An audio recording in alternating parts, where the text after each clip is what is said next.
Hello guys and girls, that's for you Stacey. Welcome back to John's Workshop. This is episode 9 episode, backing a 200 to 1 outsider. And it makes me, I don't know why I do this with the titles, but it makes me smile. So one or two of you smile as well. And it'll all become clear what that's all about as we run through the episode. So for a start, there's a couple of things I want to do. So thank you to Aid.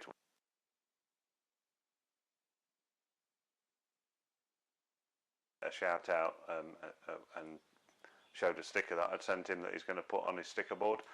So Aid, thank you very much. That was a fantastic shout out, and the response over the course of the rest of yesterday and this morning has been absolutely fantastic.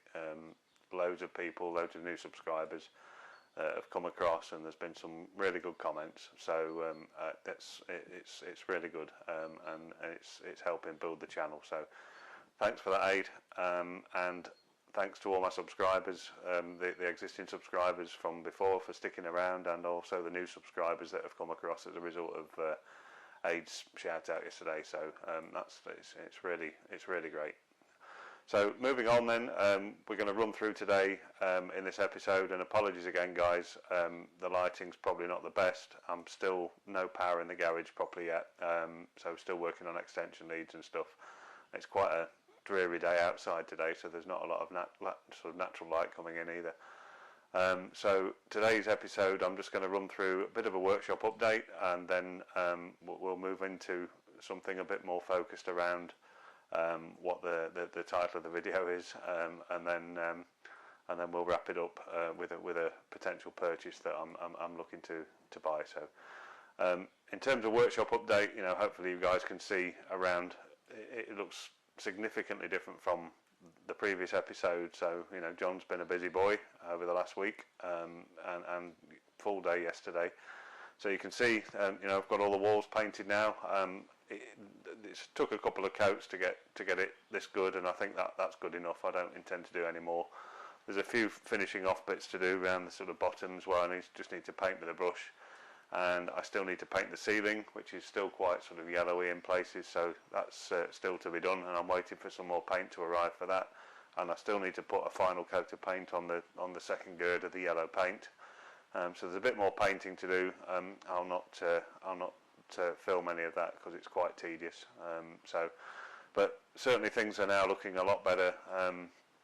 It's a lot more like a workshop, so that's great. You'll also see I've got the consumer unit in, so the consumer unit's sort of roughly in position now. Obviously still needs finishing wiring, and I still need to bring the main power in from the house. I've got as I said before, I've got the armor cable there, which will be what's bringing the power in from the house when we get to that point. What I'm actually waiting for that is a cable. I'm going to suspend rather than bury the cable, because I've got lots of things in the way. It means taking concrete up and paving slabs, and I've got some oil pipe work from our oil tank that supplies our boiler, so all that would need to move. So rather than that, I'm just going to go for like an overhead line coming in, and I'm waiting for some steel cable to put between the two buildings, between the workshop and the house, and I can suspend the armour cable from that, and till that's turned up, obviously I can't bring the power in. But hopefully you can see around the walls, we've got sockets on now, so double sockets are starting to come in, and I'll do a bit of a pan round in a moment so you can see that in more detail.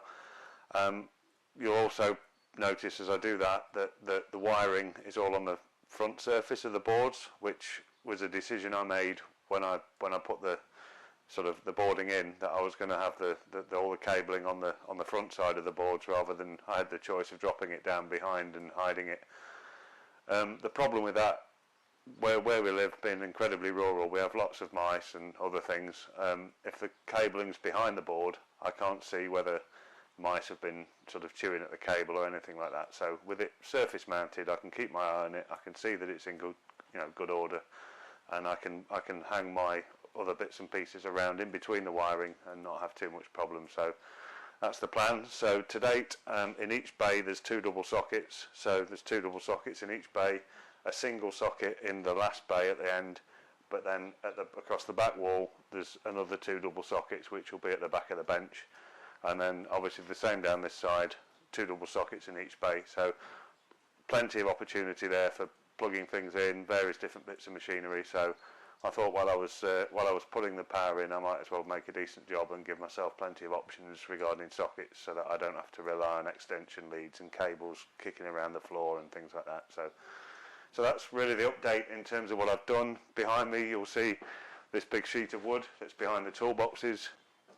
That is an 8x4 sheet by 1 inch thick of marine ply. That will be the bench top. So when I've got the bench built, which will be going down that end of the workshop, that will become the top of the bench. You know, it's a significant piece of wood. It's very difficult to just move it around the garage on my own, really. It's quite heavy. So, and I wanted something, you know, I'm going to build a sort of steel frame bench, and I wanted a decent top on it that was going to be sturdy and stand up to the sort of punishment that it's going to get over time of, you know, hammers pressing things in, drill presses on there, grinders. I wanted something that was going to be robust enough for that. So I'm just going to bring you back in a moment. We'll have a bit of a pan round, show you those updates, and then I'll go to the whiteboard and we'll have a look at my sort of very rough design for the bench and what I'm thinking about on that. And then I'll give you an update on this cupboard that's arrived in the shop. So this is the stores, and there's nothing much in there yet, but it's I just thought I'd give you an update on that and where I got it from. And you know, it's incredibly cheap. It's all made of plastic, so it won't rust with the damp, which is the reason I bought it.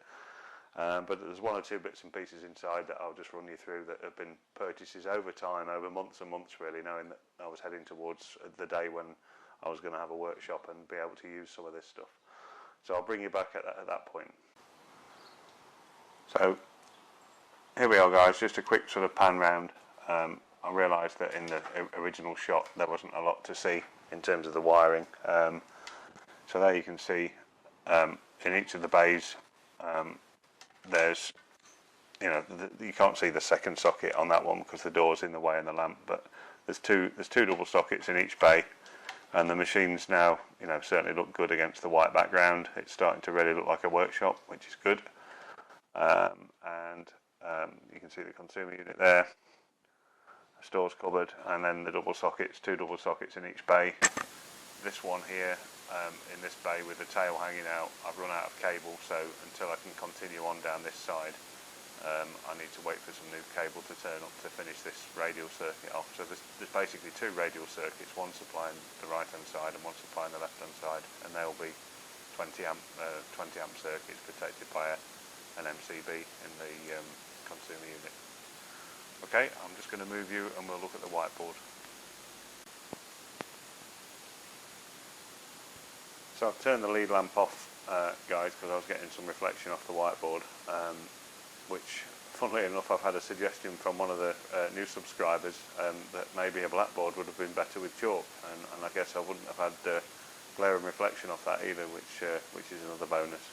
But anyway, there you can see a very simple drawing, all in millimetres, and it is just a basic drawing, just me quick measure up, understanding what size of timber I needed for the bench. And you'll see the bottom of the bench, the bottom sort of drawing there, sort of the front view, you'll see a very rough drawing of the framework. So the centre section of the bench will be left hollow, and that's going to be built high enough for a sort of a roll cab to go underneath there, so that when I'm not in the shop, the roll cab can roll away underneath the bench there in that centre section out of the way.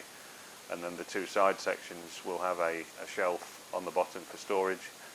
And then obviously if I need to sit at the bench at any point to do any work, I can pull the roll cab out, and there's space in the middle there for me to get my sort of knees underneath while I'm sitting at the bench doing anything, any electrical work or something that needs to be a little bit more focused. I've got the option to do that. Okay, I'll just bring you back in a moment and we'll have a look at the cupboard, the stores cupboard that I've put in the shop. So here we are at the stores. It's not really the stores yet, but it will be at some point. So this is all plastic. So the whole thing's plastic. The the whole cupboard, the doors, the shelves inside. So there's no chance of any rust. It was about £30, I think, something like that, from Lidl's, and it took about 25 minutes to put together. There was a couple of broken bits, as usual with plasticky type stuff, but they're not detrimental to the cupboard in any way. So it got built, and it's fine for a workshop. So there's just a couple of bits and pieces. It's a bit of a sort of insight into the kind of things that's going to be going into here. So Scotch-Brite pads, emery tape. There's only a tiny bit. I've not found the rest of it yet, but those are the sorts of things I'm thinking about putting into the cupboard. And then over time in Lidl's, so this has all come from Lidl's. Parkside seems to be a make that Lidl use quite a lot, and this is a sort of a set of burrs, small drills, flap discs, grinding points, things like that, in a full set. 276 pieces in there. I can't imagine they're certainly not industrial quality, but they're not the cheapest of the cheap either. The Parkside stuff tends to be reasonable for the cost, and I think that was about £10 or something like that at the time. So I saw that, and it's on this kind of a swivel base, which makes it much more fun. I bought one of those, and in the armoury of tools, I've got a small pencil grinder that I bought many years ago from a shop called Woolworths. So I'm showing my age there. It was something I spotted in Woolworths one year. It's a kind of a Dremel type thing, but it's fine. It does the job. And then various other bits and pieces that I'd seen in Lidl's over time that I just thought, one day they may come in handy. So we've got step drill sets, countersinks and drill bit sets of various different sorts, a couple of £1 each or whatever they were. They're not going to be fantastic quality, but they're the sort of thing that can get you out of a hole, or even into a hole, should the need arise. And then various other bits and pieces. So heat shrink tubing, Jubilee clips, sets of sort of threaded nuts there, O-rings, full set of O-rings of all different sizes, full set of washers and spring washers of all different sizes, and these are all a couple of £1 each, and I've kind of built those up over a period of time. And they're the sort of things that I'm going to stock in this kind of cupboard. So maybe the washers and bolts may move into a drawer set that I'll have up behind the bench, but that's typically what this cupboard's going to be used for those kind of consumable items. Okay, so that's a bit of an update. I don't know whether the cupboard will end up staying in this part of the workshop, but I may shuffle it round depending on what other things come in. So I'll move you around now to a different view, and then we'll start talking about why I've called this episode Back in the 200 to 1 Outsider. So we'll bring you back over this side, and I'm going to talk a little bit now about what the sort of future plans and what's happening, and a bit of a description around the video title really, and why I've chosen it. So obviously I'm looking at sort of putting some machinery into the shop now. Obviously I've got the lathe, I've got the pantograph generator, pantograph engraver. I've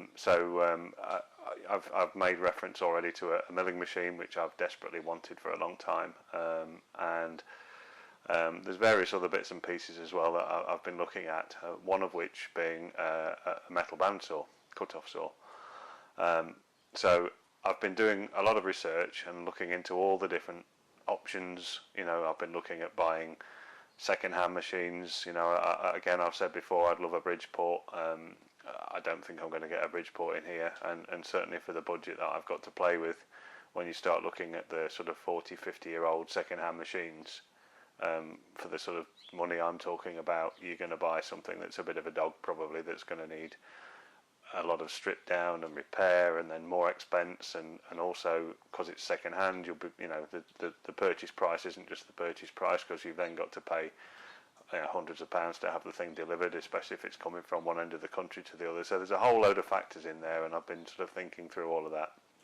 I'd like to buy new, and if you look at the things like bandsaws and things like that, most of the things available to the UK market at least are sort of Asian imports, and they're brought in, rebranded. So you've got companies like Warco and Axminster and Clark and people like that, and they'll basically bring the things in, build them up, rebrand them, and push them out. So and I'm not knocking the Asian market. It's brilliant for people like me who don't have a huge budget. It fills a gap, and it's a bit of a toss up between do I go for new stuff and go for the cheaper import stuff, or do I buy second hand? So loads of research has gone on, and I've pretty much settled on. So there's a list of things that I need to go for. So metal bandsaw being one, milling machine being one, the peripherals around the milling machine. So a base for it to stand on is going to be ideal, because I don't fancy putting that up on the bench that I'm building. Clamp sets, and obviously arbors and spindle arbors, and all the bits that need to come, all the tooling type stuff that needs to come with the mill, all needs to be purchased. So when you start adding all of that together, it soon mounts up into a reasonable sum. And I've done all the sort of homework looking at it, and Warco seemed to be coming out the best, really, based on knowledge from other people. So Aid's workshop in particular, he's now got his second Warco machine, he's got a lathe and a mill, and I've been interested in watching him turn what is effectively a kit of parts into a usable piece of equipment with the modifications that he's done, and other channels as well. And Warco seems to be of the Asian import stuff, seems to be one of the better ones. So I contacted Warco last week with my list of things that I wanted, and told them that I was setting up a workshop, needed to buy multiple items, also running a YouTube channel, so there'll be some publicity opportunity for Warco, I guess, as part of it. I was trying to get some kind of a discount, putting all those things together. And I did say to the sales guy that I spoke to, this is what I'm doing, and I'd appreciate anything you can do on price, because I've got a tight budget to work with. So see what you can do for me. So what I will say for them is they got immediately back to me. They were very responsive, and the reason they were so quick was because they did nothing on price whatsoever and just quoted me list price on everything. I think Warco is such a big company. In comparison to what I'm doing, the order's so small that it just doesn't even warrant them spending the time looking at any sort of a discount. So I went away from that thinking, well, do I just pay the list price? And I thought, no, I'm just going to do a little bit more research first. And so I've started looking around various different other options to see what else I could do. And anyway, long story short, I've decided that I'm going to buy a European machine for the bandsaw. And the reason I'm having the bandsaw first rather than the milling machine is because I want to build the bench, and that's being built from angle iron. So having a bandsaw in the shop means I can do all the miter cuts before I weld it together, and it'll just make life much easier than trying to cut all the lengths of steel with an angle grinder and stuff. So that's why I've prioritised the saw. So yeah, so as I said, we're going for a European machine. What was that? Did you hear that? What? Oh, Stefan. Now don't go getting all excited, Stefan. Unfortunately, as much as I would love a German machine, it's not going to be a German machine. I did have a meeting with the finance director of John's workshop the other night, Stefan, and told him what I wanted and how much it was all going to cost. And very angrily, he told me to... That's a bit of fun, guys. I'm just trying to brighten up the the sort of DIY and the not very pretty end of the engineering side at the minute. So trying to have a bit of fun. Where am I going with all this? Well, it's a company called Cormac. They're a Polish company, and as try as I might researching, There's very, very, very little information on anybody on YouTube or on Google, certainly from a UK or wider European that have bought one of these things. So what we're going to do in a minute is we're going to cut away to a couple of pictures that I've put in, and I'll do a voice over them and some of my thinking around it. But any way I look at these pictures and the write-up, they just look to be a really, really solid machine, and I don't know whether that's very, very clever marketing. Their website says that everything's made in Poland, it's all European, it's all CE marked, and all the rest of it. But websites can be misleading at times. But because there's nothing to go on from other people, it's very difficult to know whether I've made a good decision or a bad decision. So that's the title. That's why I'm backing the 200 to 1 outsider. This could all end very well, or it could all end in tears, and I'll take you along on that journey with me. So I'm just going to do a bit of a voiceover on a couple of images and show you the saw, and we'll talk about that in a bit more detail. So if you look at this first picture, any way I look at this picture and read the write-up, it just looks more sturdy than the sort of the Asian imported bandsaws of Clark and Warco and people like that. It's got a solid cast base across the full length of the saw. You've got the ability to split the top saw portion from the legs, should you need to, and the top saw portion's got wheels on, so that will make it easier to move around the shop should I need to, or to put in a different location, or even to wheel outside. If I've got some really long lengths of bar that I can't fit in the workshop, I could wheel the thing outside, just the top unit, and do work outside on it. The stand looks like it could easily be modified to put a tray underneath that I could use for stocking bar ends, offcuts, whatever. The options are there with the stand. It looks more manly than the pressed steel versions. Kind of the downside of that stand is there's no wheels on the main stand itself, so moving the whole saw around, not the whole saw but the whole saw unit, would be more difficult than one of the sort of imported versions that has a set of wheels on the back. So, but I'm sure that could be modified should I need to move it around a lot. So I'll move on to the second picture now. It's an interesting configuration for a saw for doing mitre cuts. If you look at this picture, and this is different from all of the sort of Asian imports. Rather than the vise tilting around to create the mitre cut, actually the saw unit itself tilts round. It's on a pivot, and you can see that in this picture. And I thought that was quite a novel idea, and the more I thought about it, it just seems like a really smart way of doing it, because these saws are meant to be used in both the horizontal and the vertical attitude. And in the vertical plane, with a regular saw, you have to sort of lean over the rest of the saw unit to use it while it's stood up vertically. But with this idea, you can cant the thing around at 45 degrees when you're using it in the vertical mode, and you can get much closer to the sort of work area. This could be a completely bad decision, but I've made the decision. The order's gone in. It just looks nice and solid, and we'll see where we go with it. Okay, so I'll bring you back, and we'll just sort of wrap up the episode. So we've shifted around again, guys. I'm just going to wrap the episode up now. So looking at the saw unit, like I said, it's a bit of a gamble, just because there's no information elsewhere, and I'm hoping that, for good or for bad, at least this video will prove useful for somebody else who spots the same company. If you search them on the internet, they've got a fantastic website. So it's Cormac, which is CORMAK. If you look at them on eBay, they've got a whole range of machines.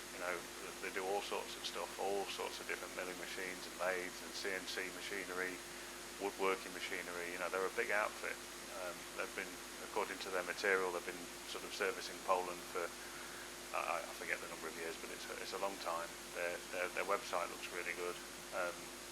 I'm still torn whether I've done the right thing, but we'll see.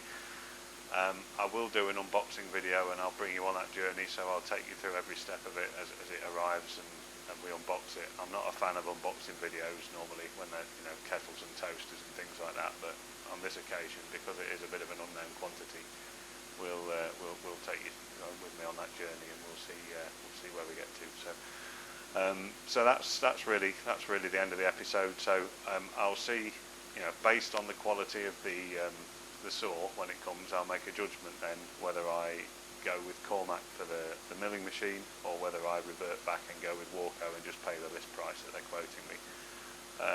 It's a bit of a shame really on Warco's behalf. I think they've missed an opportunity, especially in today's uncertain times. You'd have thought they would have at least made a bit of an effort, but anyway, that was that.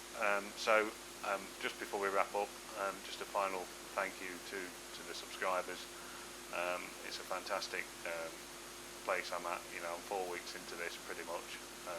Started on Easter Sunday really in anger, so I'm 4 weeks in, and just as I'm filming this, I'm nearly up to 100 subscribers, which is just fantastic. You know, I thought when I started, if I was up to that sort of number by Christmas, I'd be doing well. So thank you to you all. I'll try and keep it as engineering focused as I can. I know there's lots of building work going on around, and it's quite boring, and that's why I'm not filming lots of it. I'm just kind of getting on with it and giving you the updates, but I'll press on this week if I can, and I'm just waiting for a few materials to arrive, so hopefully by next weekend we should have power in the shop, which will make filming much easier, and we should be able to start powering things up a little bit, and then I await the imminent arrival of the bandsaw. So I'll take you on the journey. So thanks for watching, guys. Thanks for subscribing, and I'll catch you on the next video.